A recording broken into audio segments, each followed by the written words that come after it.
Alhamdulillahilladzi qala fi kitabihil karim walladzina yaquluna rabbana ighfir lana wa li ikhwanina alladzina sabaquna bil iman wa la taj'al fi qulubina ghillan lil ladzina amanu Rabbana innaka ra'ufur rahim. Wassalatu wassalamu ala sayyidina Muhammadin wa ala alihi wa ashabihi ajma'in. La haula wa la quwwata illa billahil aliyyil azim. Amma ba'du. Wonten ngarsanipun bapak-bapak alim ulama, bapak-bapak kiai, para pinispuh lan para sesepuh, samudayanipun ingkang tuhu kawula takzimi lan kawula dhereki. Sumrambah dhateng hadirin wal hadirat jamaah pengajian ingkang muga-muga sedaya diberkahi lan dirahmati dening Allah. Pinaringono kesehatan lahir batin, pinaringono umur panjang ingkang barokah, pun paringono kejembaran rezeki ingkang halal barokah, putra wayah dados solare ingkang solih solihah, pungkasan kita sedaya muga-muga dikersake Allah kanthi pungkasan husnul khotimah. Puji lan syukur kita unjukaken wonten ngarsa Allah ingkang Maha Agung awit saking peparingipun nikmat, rahmat, taufik, hidayah lan inayahipun wonten ing saat sonten menika pribadi kawula katakdiraken dening Allah saged silaturahim dhateng panjenengan sedaya kanthi boten manggihaken alangan. Lantaran kula dipun timbali dening keluarga saking almarhumah Ibu Sulastri ingkang kawula kadhawuhan nderekaken acara 1000 dintenipun. Lah muga-muga pisuwan kula menika pikantuk ridane Allah lan saged mbekta kemanfaatan awit donya ngantos akhirat. Bapak Ibu lan para rawuh, matur bab ngupakara wong mati niki cekak aos mawon. Kula mboten badhe matur kathah-kathah mumpun jam gangsal. Ngupakara wong mati niku nek didelok hadise Kanjeng Nabi ngeten, Pak. Kula nate buka nang hadis Kanjeng Nabi dawuh. Idza matal mu'minu hamaruhu haula darihi syahrun. Fayangduru ila man khalafa min iyalihi. Kaifa yaksimu malahu wa yu'addi duyunahu. Cara Jawane nalika ana wong mukmin ki mati, mbuh lanang mbuh wedok, niki rohipun sakwise mati niki rohipun le mubang-mubeng nang kiwa tengen dalem sing dienggoni nalika urip niku jaman sewulan, Pak. Dadi ruh niku mubang. Perlu apa? Ngendikane Kanjeng Nabi ruh le mubang-mubeng nang omah jaman sesasi fayang duru ilaman kholafa. Arep ningali anak putu sing ditinggal mati kuwi sakwise tak tinggal mati priye? Do genah padha kocluk. Nggih. Dadi wong mati niku sadar mati preso lho yu. Ha sing didelok apane? Aku mati ninggal bondo. Bondo tinggalanku ki lek ngedum bener apa ora? Niku dipun presani. Wong nek ditinggal mati sing tuwae kadang-kadang rebutane. Nggih napa mboten? Sing paling pinter dhewe iki nalika gering cak durunge mati kuwi dicedhaki, diomong-omongi terus disodori kertas. Mbah monggo kula suwun tapak asma tecap jempol mumpung simbah tasih sugeng. Ala ya ora mikir meni gen apa ben apa ya to oh iya.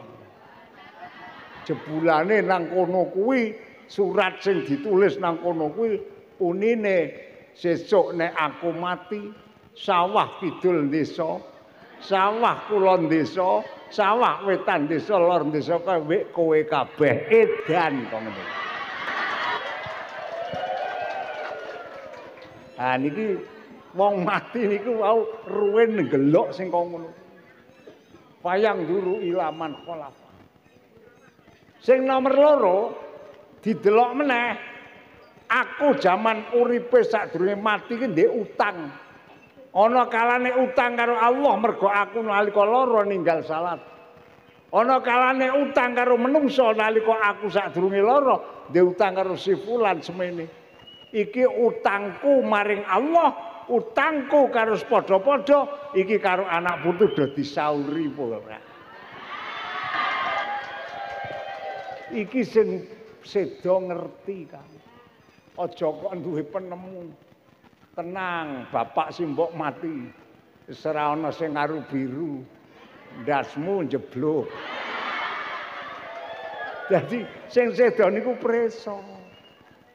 Lah sak sampunipun roh niki setunggal wulan mubeng-mubeng nang dalem sing dilenggahi wis preso karo anane anak putu kalayan Allah roh niki mau dipindah didokokke nanggon papan panggonan saengge ngubur jasade roh niku nang kuburan kaya kene kuburan kono sing ngubur Mbah Sulastri niku pirang dina roh niku didokok teng mriku niku setunggal taun, Kang. Ruwe niku lek gogok nunggoni jasade niku setunggal taun. Lah perlu apa? Arep ndelok anak putu. Sakwise tak tinggal mati aku dikubur nang kene do gelem nileki apa ora. Wong ana kok karo mbahne nalika urip gemati mandang mbahne mati blas ora tau ziarah nang kuburane. Ana apa ora? Aku ngerti wong-wonge rene kok ndene. Ben krasa. Paham ora mboten? Niki roh niku ngerti. Dadi nek anak putu ki ditinggal mati karo mbahne atau bapak. Nek wis setahun didokok teng mriku, rohe tiyang mukmin niki wau kalih Allah dipindah malih. Dipindah teng pundi? Dipindah nang papan panggonane kumpule ruwe wong mukmin sak ngalam donya.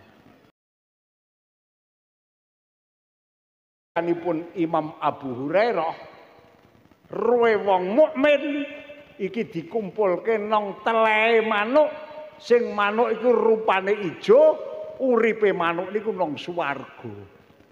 Jadi secara tidak langsung wong ki nek matine diparingi tetep imane niku sadurunge kiamat iki wis dipapakke nang swarga.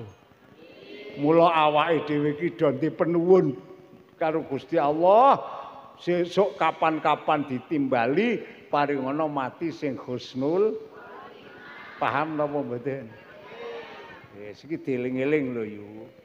Dadi nek wong tuwa wis mati iki anak kudu rumangsa. Aja nglalekke. Nggih. Malah kula nate ningali nanggon kitab I'anatut Thalibin. Ha iki sing duwe sing iso maca kitab goleki engko tak udohke. Ya. Niku ngendikanipun ruwe tiyang pejah sing mukmin niki wau. Niki nek pendak malam jemuah iki bali, Kang. Bali nang omah. Awit lebar asar dina Kemis niku ampun tata-tata nang latar. Roh niku. Mangke anggere magrib deng niku wis manjing nang ngarepan lawang niku bengok roh niki. Ya ahli wa ya aqribi kuntu fi sijnin tawilin wa isnin sadid far'amuni qabla an takunu misli. Cara Jawane he kerabatku he ahliku Ayo anak putuku. Aku iki nang buwenan sing suwe mangsane. Bodong buwenane kuat, aku ora iso metu saka kono. Apa iya kowe kabeh mbok iya padha melasana karo aku sadurunge kowe kabeh nusul aku. Niki roh sambat kaya. Dadi wong mati nek ora dikirim susahe pol. Malam jemuah niku njaluk kiriman. Wis ditunggu lebar maghrib kok anak putune ora malah ngirim malah ndelok TV. Ditunggu. Mbok menawa engko lebar isa nganti isa urung rampung. Ditunggu mbok menawa engko jam 12. Mandang rampung le ndelok TV mapan turu. Niki roh terus bengok malih. Ya man sakana buyutana walabisu siabana hal minkum min aadin yadkuruni. He anak putu sing ngenggoni omah tinggalanku, sing maculi sawah tinggalanku, sing ngedol Tegal tinggalanku. Apa ana kowe kabeh sing do kelingan karo aku? Niki roh niku susahe pol. Kula sampean ki mulane tinggal mati wong tuwa mbah atau bapak aja do lali lek ngirim. Malam jemuah kok ora kober ngirim bapakne mbokne sing wis mati. Oh alah dul. Mbok kelingan. Wong ya nek sing mati ki ora babar pisan wong mati ya tetinggal to yu. Ninggali omah nyatane gelem ngenggoni. Leres? Ninggali kendaraan gelem nunggangi. Leres? Ninggali sawah gelem maculi. Ninggali Tegal gelem ngedol. Ayo, ndane ra ngerti. Sing gitu kumiyo kae. Ngono kok kon ngirim bapakne mbokne sing mati jan ra gelem jan anak sambrenggelap tenan. Nggih napa mboten? Nggih. Kula sampean sebagai anak putu aja do lali. Kanjeng Nabi paring himbauan. Irhamu mautakum. He wong sing padha urip-urip. Kok meneng wae to? Urip apa mati? Andine kok meneng wae? Tak baleni ya. He wong sing padha urip-urip. Lah ngono ki jenenge urip tenan. Kanjeng Nabi le dawuh, kowe kabeh wong sing padha urip, padha duwe rasa welas asih karo dulur-dulurmu, wong tuamu sing wis padha mati. Niku himbauane Kanjeng Nabi. Kula sampean kon melasi karo wong mati. Zaman semanten wonten sahabat ingkang matur. Badhe matur Kanjeng Nabi apa? Caranipun wong urip melasi wong mati nek kados pundi? Carane kados pundi? Kanjeng Nabi lek dawuh bis sedekah. Nek bisa ngetokke sedekah, diwehke fakir miskin, sanak sedulur tangga teparo, ora mang maca apa-apa. Teko ngetokke sedekah ati niat ingsun sedekah, ganjarane tak kirimke bapak simbok sing wis mati. Ganjarane tak kirimke Pak Gedhe, Mbok Gedhe, Pak Cilik, Mbok Cilik, sapa kakangku sak patu. Niate teng ati nipun cekap. Sahabat matur malih. Nek mboten kuwasa ngangge sedekah Kanjeng Nabi, lan mboten gadah bondo, Kanjeng Nabi dawuh. Wong Islam sedulurmu sing mati, wong tuamu sing mati, kok wacakno ayat-ayat Quran. Syukur bisa 30 juz katamke. Nek kuat. Wah mboten kiat Mbah Kyai, ayo surat Yasin. Wah surat Yasin kepadangan, ayo surat Ikhlas. Surat Ikhlas dereng apal. Upama wong Islam kok ora apal surat Ikhlas iki tak pikir pancen wis mangsane wacake surat Ikhlas. Lah ngono to ya. Ya kebangetan loh. Lah niki kula sampean melasi wong mati kon macake surat Ikhlas. Upamane malam Jumat bar maghrib bismillahirrahmanirrahim alhamdulillahirabbil alamin Ar-Rahmanir Rahim Maliki Yaumiddin ya kana abdu wa iya kana nasta'in ihdinas siratal mustaqim siratal ladzina an'amta 'alaihim ghairil maghdubi 'alaihim waladdallin. Bismillahirrahmanirrahim. Qul huwallahu ahad Allahus samad lam yalid walam yulad walam yakul lahu kufuwan ahad. Wis ora mengokeh-okeh terus ndonga. Ya Allah Gusti, anggen kula maca Peteka. Ayo ta? Anggen kula maca surat Ikhlas, mugi ganjaranipun paringaken simbah kula. Mbah Kakung, Mbah Putri, panjenengan paringaken bapak kula, biyung kula ingkang sedaya sampun sami bangka. Ya, muga-muga panjenengan paringi ngapura dosane lan dipadang jembarke kubure. Niku bapak mbah sampean sing nang kubur bungah, Kang. Ayo, sing ora ngandel sesuk malam Jumat tak kon macake nek wis rampung susul. Wah nang kuburan bungae pol kok. Paham napa mboten? Lah termasuk sing kudu mbekteni kuwi wong wedok sing di bojo ditinggal mati bojone. Jenenge Ron. Ana apa ora iki? Ora mangacung aku ya ora rabu. Mengetakon kok. Lah nek ana wong rondo sing ditinggal mati kuwi aja cok lali lek ngirim bojone. Ora ketung pendak lebar magrib kok dikirim Peteka sepisan. Ya. Syukur nek malam Jumat diwacake Yasin ditahlilke. Niki bojo sampean nang kuburan sing mati niki bungae tan kira-kira lho. Saking bungae iki bar dikirim karo sampean karo Gusti Allah matur, alhamdulillah Gusti. Kula panjenengan paringi bojo bektosipun dhateng kula sanget-sanget. Ngantos kula sampun pejah, bojo kula tasih tetep bektosi dhateng kula. Mila saking remen kula dhateng bojo kula Gusti, anggenipun bektos dhateng kula, nyuwun kanthi sanget mugi bojo kula enggal panjenengan susulaken kula. Menika. Wis saking bungae. Niki wong alam kubur. Barane apa ya? Niki gunane ngupakara wong mati niku teng niku. Paham ora, Bu? Ya, wis. Niki nggon bab nyewu dina. Bacake ayat Qur, nek ora kuwasa sedekah bacake ayat. Sahabat matur malih. Kanjeng Rasul matur, apa? Nek mboten kuwasa maos ayat Quran Kanjeng Rasul. Lajeng kados pundi anggen kula melasi dhateng derek kula ingkang sampun pejah. Kanjeng Nabi dawuh, "Fabi kalimatin thayyibah." Dulurmu sing wis mati wacakno kalimat thayyibah. La ilaha illallah. Cara sampeyan tahlil. Paham mboten? Nek muni la ilaha illallah ngono iso ora yu?